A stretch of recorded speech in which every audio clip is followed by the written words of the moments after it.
아직도 내가 너희에게 할 말이 많으나 너희가 지금은 감당하지 못한다. 그러나 그분 곧 진리의 영이 오시면 그가 너희를 모든 진리 가운데로 인도하실 것이다. 그는 자기 마음대로 말씀하지 않으시고 듣는 것만 읽어주실 것이요 앞으로 올 일들을 너희에게 알려주실 것이다. 또 그는 나를 영광되게 하실 것이다. 그가 나의 것을 받아서 너희에게 알려주실 것이기 때문이다. 아버지께서 가지신 것은 다 나의 것이다. 그렇기 때문에 내가 성령이 나의 것을 받아서 너희에게 알려주실 것이라고 말한 것이다. 아멘.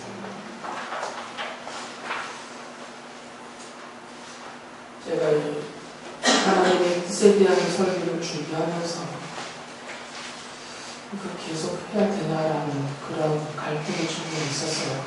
왜 그러냐면 딱 재미도 없고 들어도 별로 은혜도 되지 않았고 그래서 성도들에게 힘을 실어주지도 못할 것 같고 그런 걱정이 좀 들었기 때문이에요. 그럼에도 불구하고 욥기를 시작으로 해서 하나님의 뜻에 대해서 이렇게 오랫동안 말씀을 나누는 이유는 하나님의 뜻이라는 것이 성도들의 삶에 정말 중요한 것이기 때문에 이 부분만큼은 이렇게 좀 분명하게 정립이 되어야 될 필요가 있다 싶어서 계속해서 말씀을 드리고 있습니다.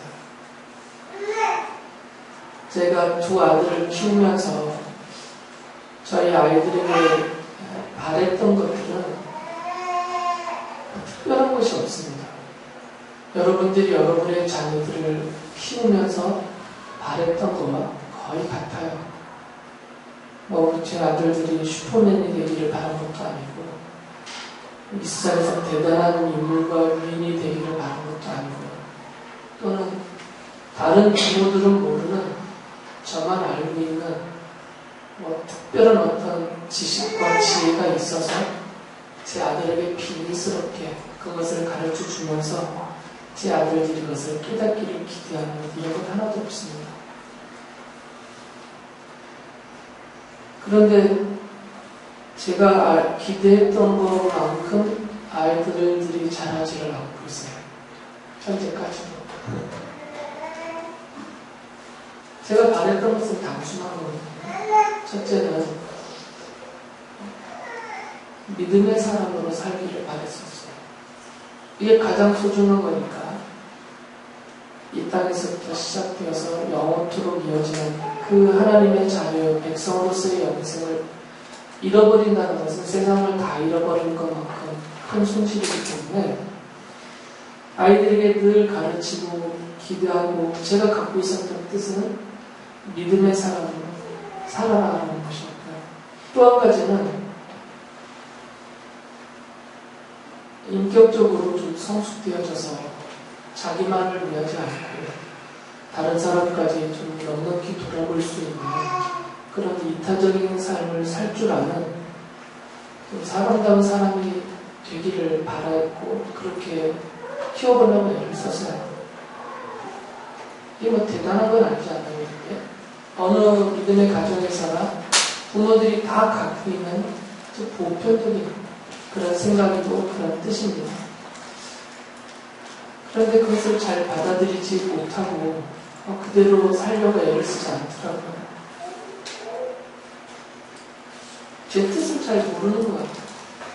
제가 아들들에게 기대하고 갖고 있는 아버지로서의 뜻을 아이들이 잘 이해를 못한 것 같아요. 그런 생각을 하면서 우리 성도들도 거의 비슷한 것 같아서 다시 말씀을 드리는 겁니다. 하나님께서 우리들에게 갖고 계시는 뜻은 그렇게 부담치 않습니다. 제가 좀 목이 아파서 조금만 크게 소리를 내면 잠겨버리기 때문에 조용조용 말씀을 드리니까 여러분이 조금 집중해서 들어주셔야 잘 들릴 겁니다. 하나님 아버지도 자녀인 우리들에게 대단한 뜻을 두셔서 그렇게 다른 사람들, 믿지 않는 사람들과 비교할 때 엄청난 큰 일을 부탁하고 엄청난 비밀을 주셔서 대단하게 그렇게 살기를 바라지 않습니다. 하나님께서 자녀들인 우리들에게 기대하시는 것은 성경을 보면 하나님을 잘 믿고 섬기면서 하나님의 말씀을 따라 살아라. 이 두 줄로 요약을 해놓으셨어요. 그렇게 대단한 기대를 하지 않습니다. 이것만 해도 쉽지 않기 때문이에요. 성도가 사는 길에. 우리가 마음을 빼앗기지 않고 오직 하나님만을 청되게 믿고 하나님이 기뻐하시도록 그렇게 하나님만을 섬기고 사는 것이 쉽지가 않습니다. 더군다나 내 생각과 내 뜻을 포기하고 하나님의 말씀, 성경에 게시되어져 있는 하나님의 이 말씀을 따라서만 살다라는 것이 만만치가 않습니다. 이 두 가지만 해도 성도로서 우리가 이 땅에서 이 두 가지를 지키며 사는 것이 참으로 어렵습니다. 그렇기 때문에 우리들에게 이것 외에, 이것조차도 힘의 경우인데 이것 외에 더 특별하고 막 엄청난 그런 하나님의 독특한 뜻을 우리에게 또 알려주시고 그것을 지키라고 강조하시고 이렇게 하지 않으셔왔고 지금도 그렇게 안 하고 계세요. 그러니까 성도가 성도로서 살아간다는 것은 이런 어떤 보편적인 하나님의 뜻, 성경 안에 밝혀주셨고 누구든지 이해할 수 있는 이런 어떤 보편적인 원리로서, 보편적인 규칙으로서 하나님께서 우리에게 가르쳐 주시고 제시하고 계시는 그 하나님의 뜻, 하나님을 잘 믿고 섬기고 하나님의 말씀대로 살아라. 이런 보편적인 원리와 규칙대로 우리가 살아가기를 원하는 것이 하나님의 마음이시고 하나님의 뜻입니다. 그럼에도 불구하고 왜 이렇게 하나님이 나에게만, 다른 사람이 아닌 나에게만, 나를 향한 개인적인 뜻을 갖고 계시다. 자꾸 이것을 주장하고 그것에 대한 기대를 갖고 또 그것을 알려고 하는 이런 시도들을 우리가 하면서 사냐면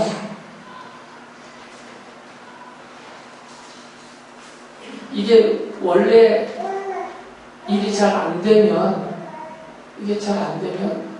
특별한 뭐를 막 하고 싶어지는 게 우리들의 마음이잖아요. 특별한 것들.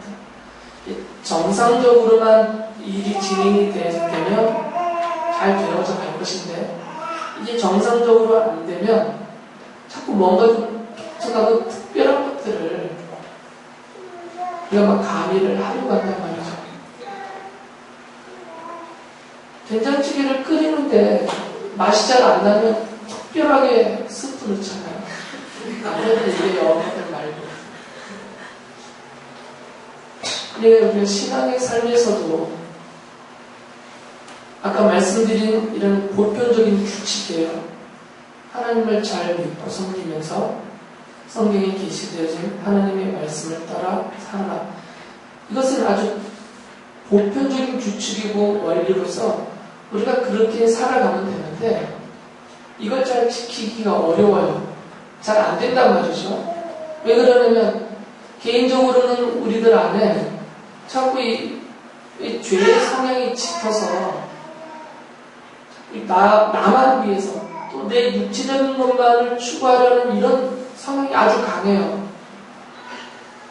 그리고 외부적으로는 내가 이 보편적인 규칙으로 주신 뜻을 따라 살기 어렵게 만드는 그런 장애물들과 유혹들이 너무 많아요. 친구들이 그렇고 노는 것이 그렇고 먹고 마시는 것들이 그렇고 그럼 이게 잘 지켜지지가 않습니다. 그러니까 이것을 상쇄하는, 이것을 한순간에 끌어올려서 뭔가 좀 된 것처럼 여기게 하는 그런 맛을 내는 뭔가 가미가 되어야 된다는 거죠. 그러다 보니까 개인적인 뜻을 찾게 돼요. 개인적인 뜻. 하나님께서 나에게, 다른 사람에게는 안 하고 나에게만 특별하게 말씀을 해주셨고 보여주시고 알게 해주시고 나만을 위한 뜻을 갖고 계시다. 이게 강화가 되면 나라는 존재 자체가 뭔가 특별하게 바뀐단 말이죠. 의식 자체가 나도 모르게. 그러니까 원래 보편적인 삶의 규칙으로 준 것을 잘 못 지켜도 이것을 충실하게 하지 않으면서도 내가 개인적으로 하나님께로부터 뜻을 받았다는 사실이 이 부족함을 다 메꿔주는 것이냐, 이런 오해를 하게 만드는 것이죠. 그런 사람들이 이렇게 뻔뻔하게 나서는 경우가 많이 있었어요. 내가 하나님께로부터 계시를 받았다고 하면서 사람들 앞에서 하나님의 사람으로 좀 더 권위적인 위치와 신분을 지니면서 나섰던 사람들이 그 실제적인 삶에서는 비도덕적이고 또 불법을 행하고 그 불합리한 일들을 저질러서 그것이 뉴스로 드러나면서 추락하는 이런 일들이 많이 있었단 말이에요. 우리나라의 대표적이었던 인물들 중에 상당수가 정말 저 사람은 하나님의 사람이다. 하나님은 저분을 통해서 우리에게 말씀하신다고 그렇게 추앙하고 존중했던 그 여러분들이 물질적인 이유 때문에 또는 어떤 이성적인 여자 관계 때문에 비도덕적인 일을 저지름을 통해서 이것이 외부에 다 밝혀짐으로 인해서 급격하게 추락된 일들이 많이 있었던 거죠. 그러니까 우리가 하나님이 나에게만 주시는 독특한 나를 위한 뜻이 있다라고 자꾸 생각하고 그것을 알려고 하고 그것에 대한 기대를 갖는 것은 물론 우리의 연약함에서 나온 그런 행동이긴 하지만 옳지는 않은 것이에요. 가장 좋은 학생은 누구냐면 이런 보편적인 원리와 규칙대로 살아가는 학생이 가장 좋은 학생입니다. 아무리 전교 1등을 해도 이 아이가 학교의 규칙을 어기고 있다면 그건 좋은 학생이 아닌 것이에요.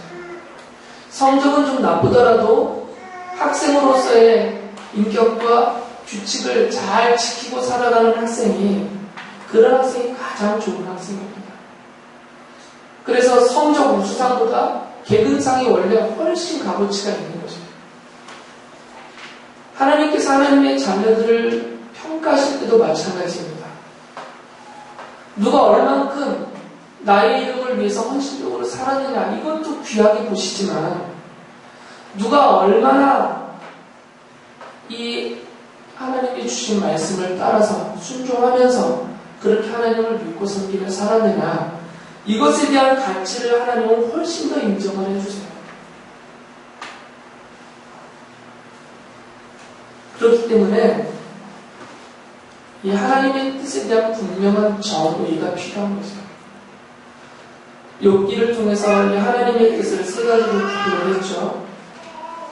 그것은 전통적인 견해가 구분하는 내용이기 때문에 하나님의 주권적인 뜻이 있고 도덕적인 뜻이 있고 개인적인 뜻이 있다. 전통적으로 우리는 그렇게 세 가지로 구분해 왔단 말이죠. 그런데 욥기를 1장부터 42장까지 다 보면 욥기 전체에는 하나님의 주권적인 뜻이 아주 명백하게 드러나고 있고 욥의 친구들과의 토론 과정에서 하나님의 도덕적인 뜻이 설명되고 있어요. 그렇지만 욥 개인을 깨우치고 깨닫게 하고 그것을 통하여서 욥이 무엇인가 하기를 기대하시는 욥 개인을 향한 하나님의 뜻은 욥기에 나오지 않습니다. 마지막 결론까지도. 그래서 이것을 근거로 해서 성경 전체를 확대를 해서 그럼 나머지 창세기부터 요한계시록까지 나머지 성경 전체에는 과연 전통적인 견해가 주장하는 것처럼 이렇게 하나님의 뜻이 셋으로 구분되어져 있고 그 중에서도 특히 모든 하나님의 사람 개개인을 향한 하나님의 이상적인 계획표를 따른 그런 뜻이 있어서 그것을 제시하고 깨우쳐 주시고 그렇게 살도록 이끌어 가시는 그런 의미로서의 하나님의 뜻, 특히 그 중에서도 1점을 가르쳐주는, 마치 아이들 걸음마를 뗄 때 한 걸음 뗄 때 그 디딜 곳을 엄마가 이렇게 이끌어 주듯이, 그렇게 한 걸음을 딛는 우리 인생의 모든 선택과 결정에 하나님이 이거야 저거야 이거야 저거야 이렇게 지적해주는 그런 의미로서 1점을 가르쳐주는, 그런 개인적인 뜻으로서 1점을 제시하고 그렇게 이끌어 가시고 있는 그런 성경적인 내용이 있느냐를 살펴보면 그 근거가 희박하다는 거죠. 오히려 성경에서는 하나님의 이런 주권적인 뜻과 하나님의 도덕적인, 성경 안에 계시되는 도덕적인 명령 속에 담아놓으신 도덕적인 뜻만 명확하게 드러나고 있고, 1점 지적해 주시고 그렇게 이끌어 가시는 그런 하나님의 1점을 향한 개인적인 뜻은 나타나지 않는다라고 보여주는 거죠.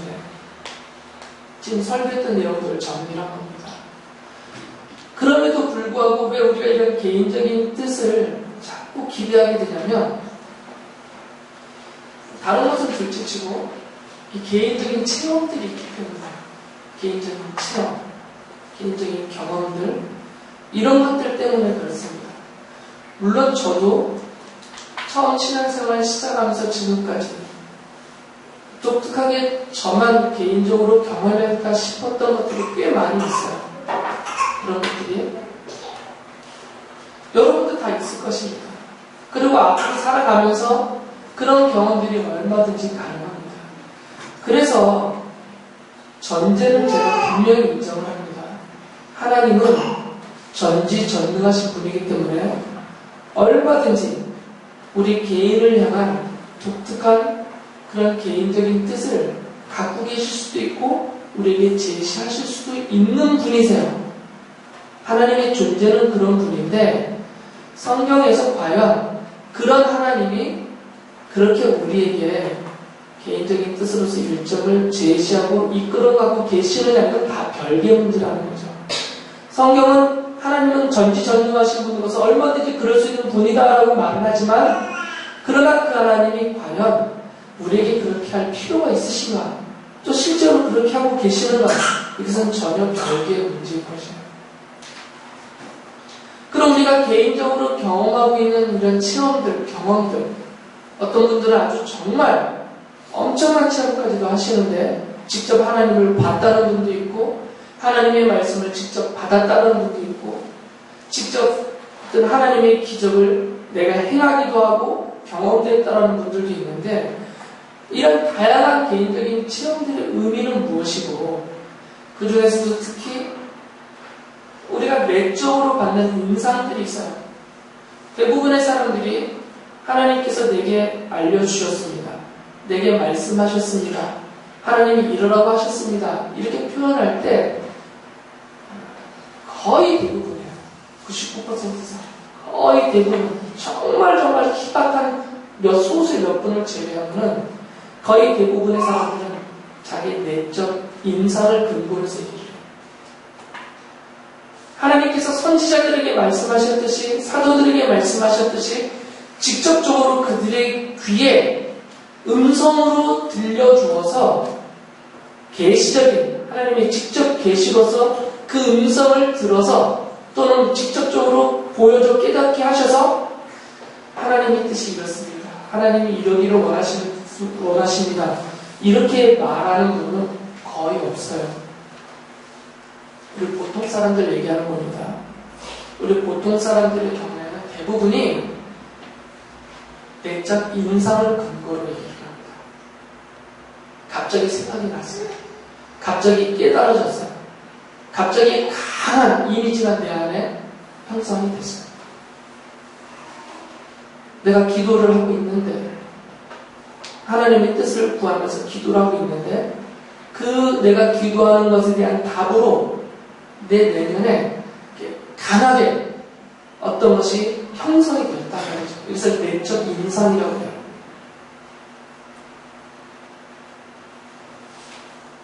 이 내적 인상이 강해지면 그것이 외부적으로 들려오는 것으로 생각하기까지도 돼요.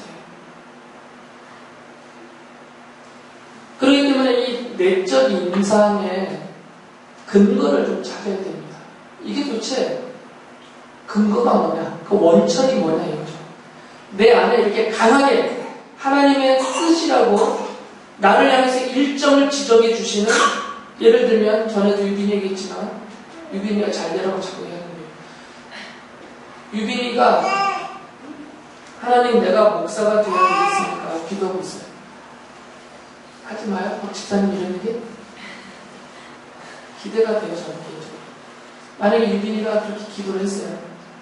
김찬희 목사가 자꾸 이런 얘기하니까 하나님 정말 김찬희 목사님은 내가 목사가 되기를 기대한다고 하는데 제가 정말 목사가 돼야 되는 게 하나님의 뜻이니까, 아니면 나는 공부를 잘해서 나는 수학자가 되고 싶은데 내가 수학자가 되는 게 하나님의 뜻이니까, 내가 목사가 되는 게 하나님의 뜻이니까, 이렇게 막 기도를 하고 있었어요. 그런데 기도하던 유빈이에게 내면에서 아주 강한 확신이 들었어요. 강한 확신. 그리고 이게 하나님이 내가 어떻게 살기를 원하시는 것 같다라는 그런 강한 신념화되는 강한 확신이 탁 떠올랐어요. 어떤 이유에서 간에. 그래서 유빈이가 엄마에게, 엄마, 하나님이 나에게 목사가 되라고 하셨어요. 이렇게 대답을 했다면, 그러면 박장기 집사님이 속으로 할렐루야 할지는 모르겠지만 확인을 해야 된다는 말이죠. 확인을. 유빈아, 하나님이 너에게 목사가 되라고 하시더냐. 그러면 이제 그 근거를 확인해야 될 거 아니에요. 왜 얘가 이런 확신을 갖게 되는지. 도대체 이런 확신을 갖게 한 그 원천, 도대체 뭐에서 이런 확신이 나왔는지를 찾아봐야 된단 말이죠. 내적 인상이라는 게 이런 것이에요. 나를 강하게 확신을 갖게 하는 그런 내적 인상은, 그 인상은 이미지잖아요. 이 강한 이미지, 인상이 형성되는 원천이 있단 말이죠. 그러니까 어떤 원천에서 이것이 나왔는지를 확인을 해야 돼요. 그럼 이거를 확인을 할 때 어떻게 확인을 하겠습니까? 김찬희 목사는 목사니까 좀 낫겠자고 저한테 상담해서 확인을 받겠어요? 그건 말이 안 되죠. 저는 객관적인 기준이 아니거든요. 아무리 제가 객관성을 드리려고 해도 저는 한 사람으로서 주관적인 그런 입장에서밖에 말해줄 수밖에 없어요. 그러니까 객관적인 기준이 필요해요. 이런 내적 인상이 정말 하나님의 뜻이다라고 말하려고 하면 어느 누가 들어도 동의할 수 있는 어떤 반론이 제기가 돼도 그것에 대해서 충분히 답변이 될 수 있는 이런 객관적인 기준에 근거해야 된다는 거죠. 그런데 이 내적 인상은요, 조사를 해보면 그 원천이 다양합니다.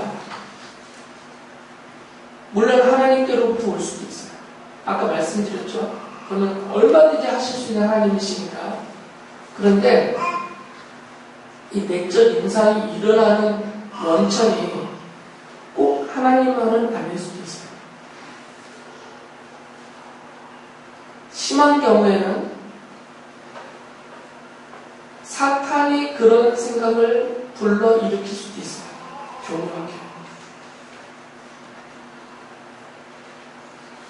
또는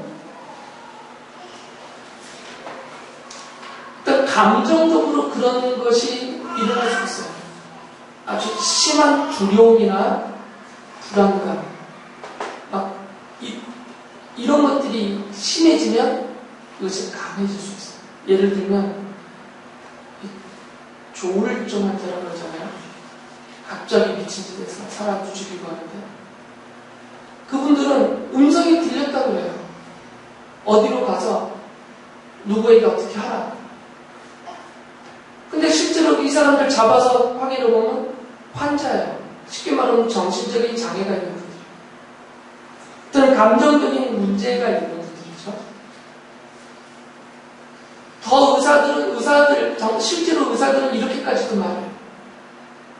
이 호르몬이 불균형이 되면 우리 몸은 다 호르몬에 의해서 조절이 되는데 감정이든지 신체 밸런스라든지 이 호르몬 분배가 불균형이 되면 이상이 생겨요. 감정적으로. 그리고 불면증에 시달리면 이런 경우도 있습니다. 환청이 막 들리고 심한 불면증에 시달리면 또 의약품에 의한 부작용으로 생길 수도 있어요. 약품 중독으로. 내과계통의 의사들은 심한 위경련이 일어나도 이럴 수 있다고 해요. 그러니까 현상은 많다는 말이죠. 원천. 우리가 강하게 확신을 갖게 되는 내적 인상들, 더 나가서 이게 성령이 나를 인도하신 것이다, 말씀하신 것이다, 하나님의 음성이다, 이렇게 확신을 갖게 되는 그것들조차도 이것에 대한 원천이 객관성이 없단 말이에요. 분별하기가 어려워요. 이게 도대체 어디로부터 나온 것인지를 확인하기 어렵습니다. 만약에 그것이 도덕적으로 아주 나쁜 것이라면, 비도덕적인 것이라면 이것은 구분하기가 쉬워요. 저건 사탄이 준 생각이구나. 그거는 우리가 성경에 기록하신 하나님의 도덕적인 명령을 기초로 해서 분별할 수가 있어요. 도덕적인 것은. 아니 갑자기 수빈이가 윤지한테 가서 하나님이 나에게 네 머리끄댕이 쥐어뜯으라고 해서 가서 뜯을 수는 없는 거 아니에요. 만약에 그렇게 행동을 하면서 하나님의 뜻을 말하면 이거는 완전히 가짜죠. 이건 비도덕적인 행동입니다. 그렇게 비도덕적인 일을 하나님이 도덕적인 명령으로 주신 이 성경에 위배되는 것을 하나님이 그런 비도덕적인 것들을 뜻이라고 강화해서 억지로 시키시는 하나님은 아니죠. 하나님 스스로 모순되잖아요. 이런 건 문제가 안 돼요. 그러니까 도덕적인 것에 걸린 문제들은 쉽게 분별이 돼요. 원천이 어떤지. 그런데 도덕적이지 않은 것들이 있잖아요. 하나님의 뜻. 아까 목사가 되느냐 수학자가 되느냐 이게 무슨 도덕성이 있어요. 여기에. 이런 건 비도덕적인 것이란 말이죠. 내가 A라는 여인과 결혼하느냐 B라는 여인과 결혼하느냐 둘 다 같은 믿음의 자녀인 경우에 이 두 사람을 선택하는 게 무슨 도덕적인 문제겠어요? 우리 삶의 많은 영역이 도덕과는 상관없는 그런 일들에 대한 결정과 선택이라는 거죠. 특히 사업하시는 분들. 내가 바이어를 선택하는데 무슨 도덕성이 있겠어요, 거기에. 다 성실한 사람이라면. 합리적인 걸 따질 거 아니에요. 어디가 더 일을 잘해줄 것인지. 그러니까 이런 도덕과는 상관없는 영역의 일들에 대해서 성경이 그런 경우에는 이렇게 판단하고 이렇게 결정을 하고 근거를 주지 않아요. 성경에는 그런 근거가 없어요. 그런 결정에 대해서. 제가 누차 강조하지만 성경에서는 자유롭게 하라고 하셨어요. 대신에 지혜롭게.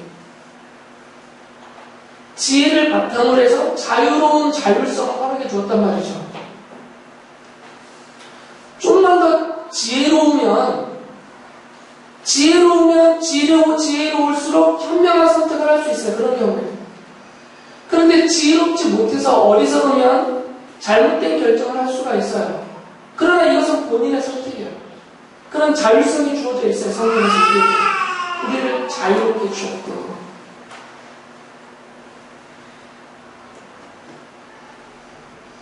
그러니까 개인적인 인상은 그것이 아무리 강하다 하더라도 객관성이 없다 그 말이에요. 이건 객관적으로 증명할 수가 없어요. 제가 처음 예수님 믿었을 때 정말 정신없이 믿었어요. 기도원들을 돌아다니면서 맨날 부흥집회 참석하면서 교회에서 계속 살면서 철회하고 기도하면서 여러 가지 경험과 체험들을 했죠. 영적인 체험들. 그리고 그 과정에서 먼저 그렇게 은사를 체험하고 소위 말하는 은혜자들이라는 분들을 많이 만났어요. 그분들에 가서 기도받고 예언도 받아가면서 그들의 공통은 뭐냐면 주님이 그렇다고 하십니다. 이거예요. 근거는 없어요. 근거는 내가 들었다. 내가 받았다. 주님께서 내게 말씀하셨다. 맞고 틀리고는 제가 상관하지 않습니다. 맞고 틀리고의 문제가 아니라 객관성이 없다는 거죠. 객관성. 자기만 아는 거예요. 자기만. 지극히 주관적인 거죠. 그런데 성경 어디를 봐도 이런 주관성을 근거로 한 한 점 한 점을 제시해주는, 이렇게 하라 저렇게 하라고 제시해주시는 그런 하나님의 뜻에 대한 설명이 없어요. 그런 근거가 없습니다. 그러니까 저는 개인적인 체험을 부정하지 않습니다. 아까 분명히 인정하고 있어요. 전체적으로 하나님이 하실 수 있어요. 그러나 그것이 보편적인 규칙은 안 된다는 거죠. 여러분들이 얼마든지 기도하면서 체험할 수 있고요. 하나님의 음성 들을 수도 있고, 하나님이 여러분에게 기적을 보여주실 수도 있고, 환상을 나타내 주실 수도 있어요. 그러나 하나님의 뜻이니까, 주권적인 하나님의 뜻이에요, 그것은. 그러나 그것이 보편적인 규칙으로 제시될 수가 있다는 거죠. 내가 이렇게 기도했더니 하나님께로부터 이렇게 응답을 받았다. 내가 이렇게 했더니 하나님께서 나에게 이렇게 말씀하셨다. 이런 것을 보편적인 규칙으로 제시해서, 그러니 너도 그렇게 하면 듣는다. 이런 상황에선 규칙적으로 하나님이 그렇게 하시고 이렇게 할 수가 없다는 것이죠. 제가 이 보편적인 원리, 보편적인 규칙이라는 단어를 강조하려면, 교회는 성경이라는 보편적인 규칙 위에 세워졌어요. 그리고 성도들의 신앙은 성경 안에 계시된 하나님의 말씀이라는 이런 보편적인 진리 위에 세워져서 살아가고 있는 것입니다. 만약에 이런 보편적인 규칙과 원리를 파괴하거나 무시하는 하나님께로부터 직접 받았다는 직접 계시, 다 직접 계시거든요. 그거는 이런 직접 계시가 또 다른 규칙으로서 교회 안에 들어와 버리면 교회는 무너집니다. 성경의 절대적인 권리가 무너진다 그랬죠? 성경은 절대적인 권위를 갖고 있어요. 하나님의 말씀으로서. 그런데 직접 계시가 지금도 통한다고 해버리면, 만약에 김찬희 목사님 제가 어제 철야 기도하는 중에 하나님께서 저에게 직접 말씀하셨습니다. 그러면서 예수님께서 2020년 1월 2일 날 오신다고 하십니다. 제가 말했어요. 여러분은 저를 신뢰하잖아요? 그러면 제가 그렇게 여러분에게 말씀을 드렸다고 쳐봐요. 저는 들었다니까 하나님의 말씀을 직접. 어떡할 거예요, 여러분들? 말이 안 된다는 거죠. 그러면 제가 밝힐 수 있는 기준과 증거 하나밖에 없어요. 제가 들었습니다. 김찬희 목사가 들었습니다. 이것밖에 더 있어요? 뭐라고 말하겠어요? 이렇게 난리쳤던 이단들이 한두 명이 아니에요. 자기가 직접 하나님께로부터 말씀을 받았다고, 직접 계시를 받았다. 만약 그거를 최고로 썼어요. 그것이 그들의 경절이 됐어요, 지금. 자기가 직접 하나님께로부터 말씀을 받았다고 써온 게 그들의 경절이 되어서 성경이 무시되고 성경 위에 올라가서 그것을 기초로 해서 지금 신앙생활을 한다는 거예요. 이런 엄청난 위험성이 있습니다. 단지 주관적이다 이런 사사로운 문제가 아니라 이것을 허용하면 이것이 점점 강화되고 확대가 돼요. 윤지가 내가 하나님의 말씀을 직접 들었어요 하고 말하면 꼴감이나 맞겠죠. 그런데 만약에 김찬희 목사를 정도가 아니라 우리나라에서 아주 제일 큰 교회 그 유명한 목사님이 어느 날 갑자기 제가 하나님께로부터 직접 계시를 들었습니다고 말을 하면 어떻게 할 거냐고요. 그래서 여러분이 오해하시면 안 돼요. 하나님이 우리에게 개인적인 뜻을 주시지 않는다가 아닙니다. 얼마든지 하실 수 있어요. 그러나 이런 위험성 때문에, 이런 엄청난 위협이 있기 때문에 성도 개개인을 향한 하나님이 직접 계시로서 그렇게 말씀하시고 막 보여주시고 막 이끌어가시고 이렇게 하는 일은 아주 드물다는 거죠. 교회 역사를 통해서 보면 정말 중요한 어떤 이 구원의 역사에서 획기적이고 정말 중요한 포인트, 그런 역할을 했던 인물들에게 실제로 그렇게 하셨어요. 앞으로도 하실 것입니다. 분명히 그렇게. 그러나 우리의 삶에 지극히 개인적이고 사사로운 우리의 삶에 그렇게 하실 필요가 없는 거죠. 하나님께서 이런 위험성을 감수하면서까지 그렇게 안 해도 하나님은 약속을 해주셨어요. 복을 주겠다고 약속해 줬어요. 어떤 사람들에게 약속을 했습니까? 이 하나님의 도덕적인 뜻만 지켜라 그랬습니다. 하나님을 잘 믿고 섬기면서 성경에 계시해 놓으신 하나님의 명령들, 이렇게 하면서 살아라, 이렇게는 하지 말아라 하신 아주 명백하게 밝혀주신 도덕적인 명령이 있습니다. 그 명령 안에 하나님의 도덕적인 뜻이 충분히 담겨져 있어요.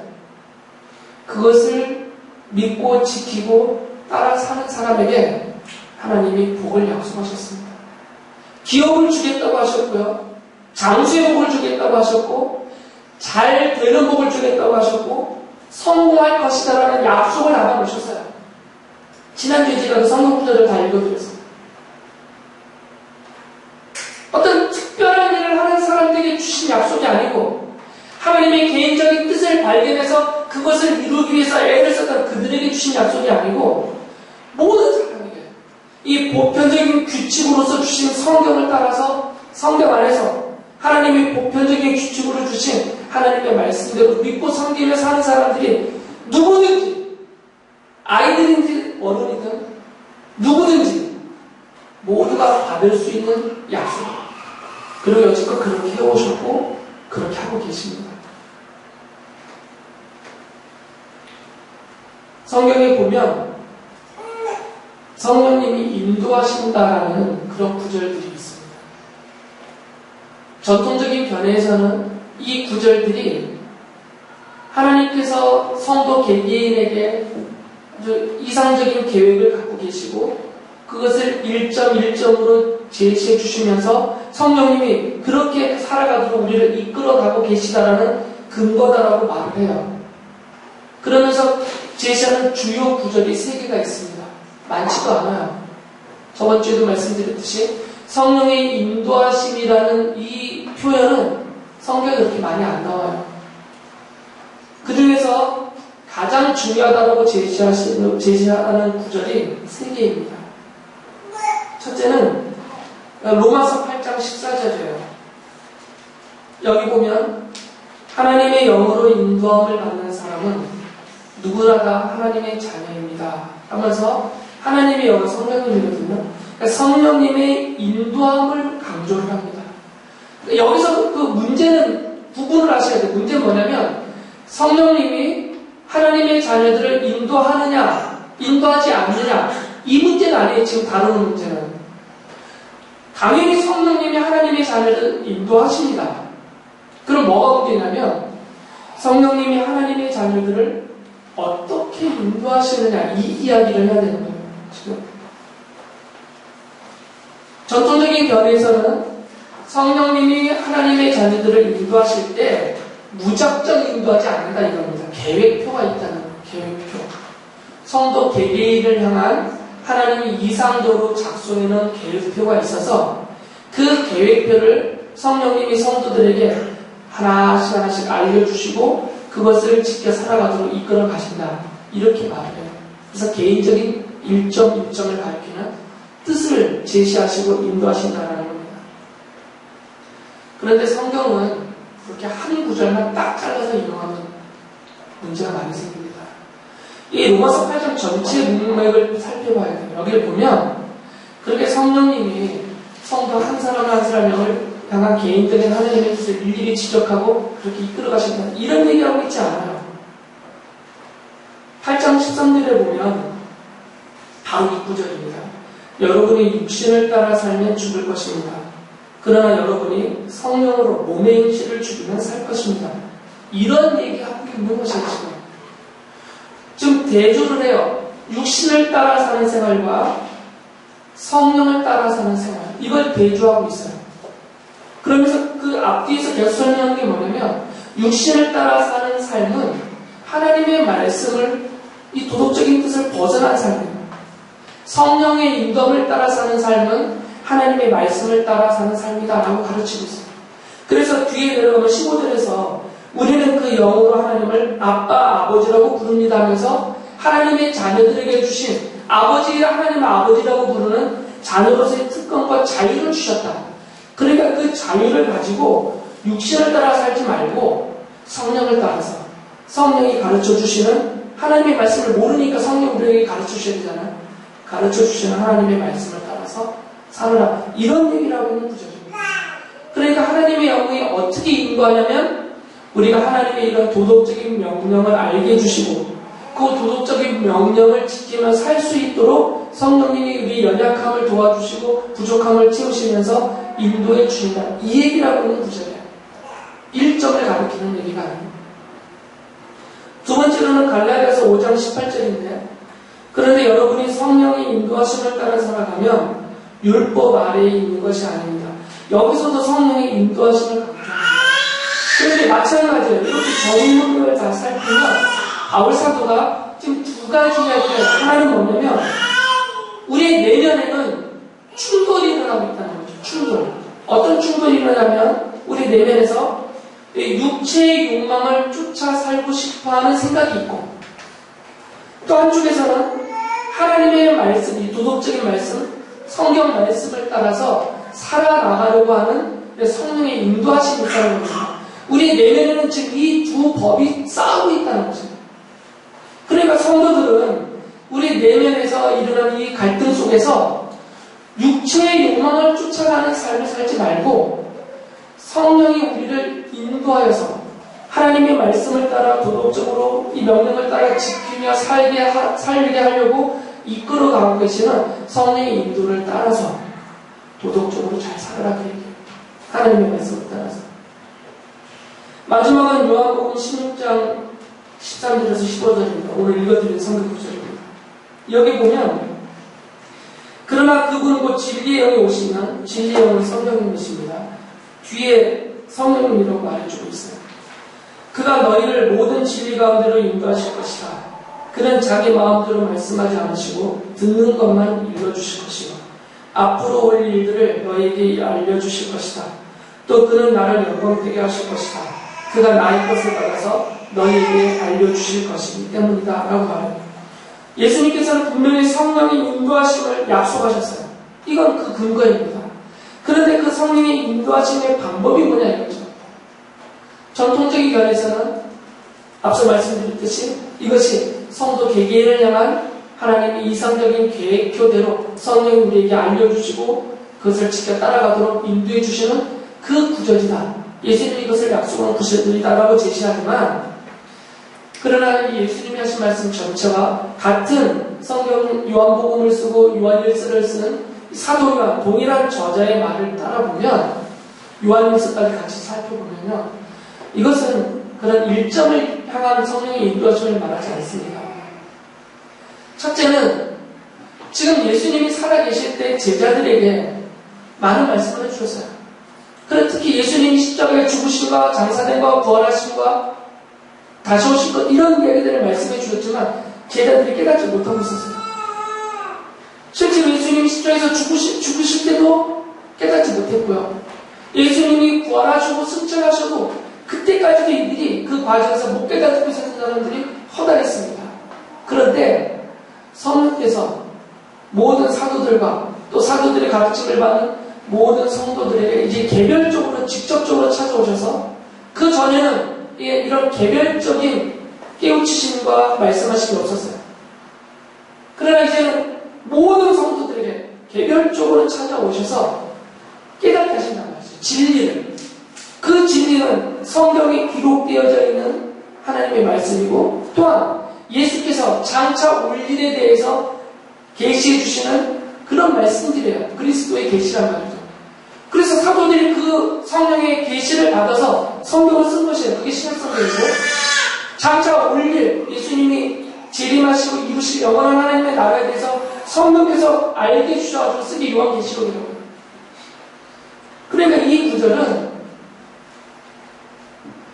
우리 개개인을 향한 하나님의 성령님의 인도하심을 말하는 구절이 아니고 성경 전체, 신약과 구약을 완성하시는 성경 전체를 완성하시는 성령의 역사와 또 그것을 성도들에게 알려주시고 깨닫게 하시고 믿게 하시고 그 말씀 따라 살게 하도록 인도해 주시는 그런 성령의 인도하심에 대한 약속의 근거의 말씀이에요.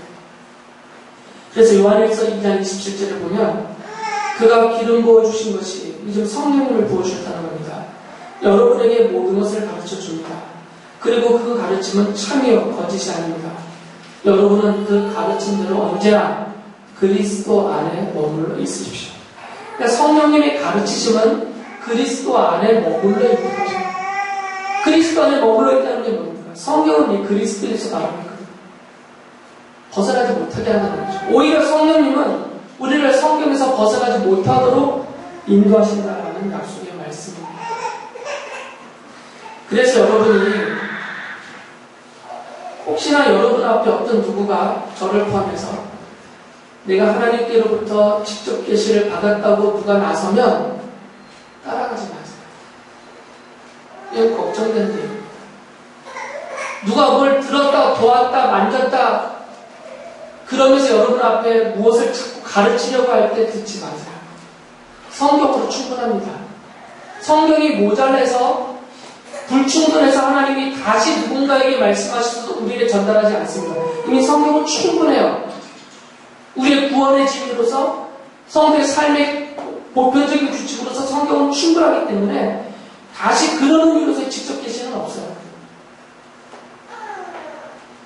여러분 개인도 하나님이 주신 자유를 마음껏 누리면서 사세요. 이 도덕적인 명령을 지키면서 그 안에서 주신 자유를 가지고 여러분이 지혜롭게 가장 현명한 선택과 결정하시면서 가정생활하시고 회사생활하시고 사업을 꾸리시고 사람을 대하시고 그렇게 살아가시면 됩니다. 하나님의 뜻에 매여서 어쩔 줄 몰라하는 그런 답답함과 조급할 필요 없습니다. 하나님이 주신 자유를 마음껏 누리시고 그 하나님이 주신 보편적인 규칙은 성경밖에 없어요. 이 보편적인 규칙은 성경에서 하시는 말씀대로만 여러분이 살면 하나님이 약속하신 그 복이 바로 여러분 될 것입니다. 그렇게 믿으시고 성경을 많이 읽으시고 성경을 공부하시고 깨우쳐 주시는 대로 힘써 믿고 섬기고 따르며 살아가는 여러분 되시기 바랍니다.